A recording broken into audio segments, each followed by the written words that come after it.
सुंदरता एक बोध कहानी। कई सौ साल पहले की ये कहानी है। एक राजकुमार को अपने सुंदर होने पर काफ़ी गर्व था, जो समय के साथ घमंड में बदलता जा रहा था। राजकुमार को अपनी प्रशंसा सुनना बहुत पसंद आता था।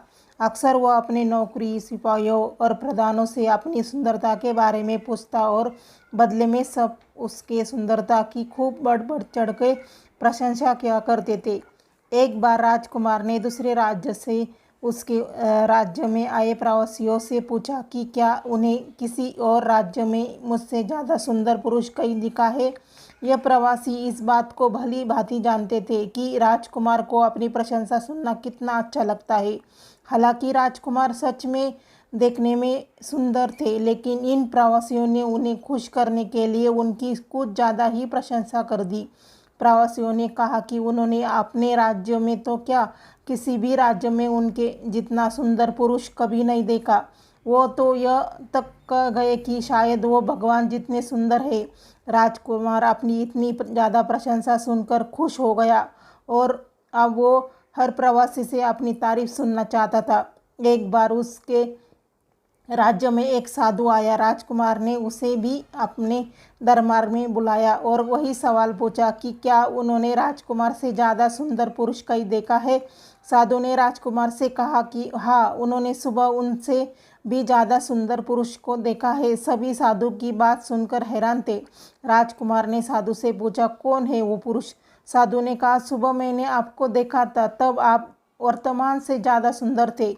साधु की बात सुनकर सभी दंग थे। राजकुमार ने अपने सेवकों को से पूछा कि क्या वो अभी सुबह से कम सुंदर नजर आ रहे हैं।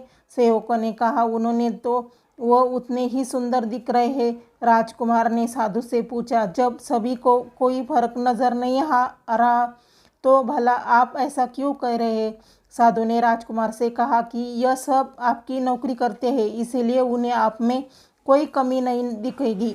और मैं ये साबित करके सकता हूँ कि साधु ने एक कटोरी में पानी मंगवाया और राजकुमार के कुछ सेवकों को दिखाया और उन्हें बाहर जाने के लिए कहा। फिर साधु ने उस पानी के कटोरे से एक चम्मच पानी निकाला और फेंक दिया। उन सेवकों को वापस अंदर बुलाया गया और साधु ने उनसे पूछा कि क्या उन्हें इस कटोरे में कोई कमी नज़र आ रही है। सभी सेवकों ने ठीक से निरीक्षण किया और बोले कि उन्हें उस कटोरे में कोई कमी नज़र नहीं आ रही है। इस प्रयोग ने राजकुमार की आंखें खोल दी। राजकुमार को यह समझ में आ गया कि वो उस वस्तु का आदी हो चुका है, उस वस्तु के नशे में फंस चुका है जो हर दिन कम होती जा रही है, यानी कि नशवंत है। उस दिन के बाद राजकुमार ने कभी आईना नहीं देखा और अनिवासी वस्तु की खोज में अपना जीवन बिताया। कहानी की गहरी सीख, सुंदरता क्या होती है। हर किसी के लिए सुंदरता के मायने अलग अलग होते हैं। किसी के लिए बाहरी रूपरेखा सुंदर हो सकती है तो किसी के लिए अंदरूनी सद्भावना सुंदर हो सकती है। आजकल लोग अच्छे नाक नक्शे को सुंदरता का पैमाना मानते हैं, जो बिल्कुल गलत है। सुंदरता अच्छे स्वभाव, अच्छे विचार और अच्छे कर्मों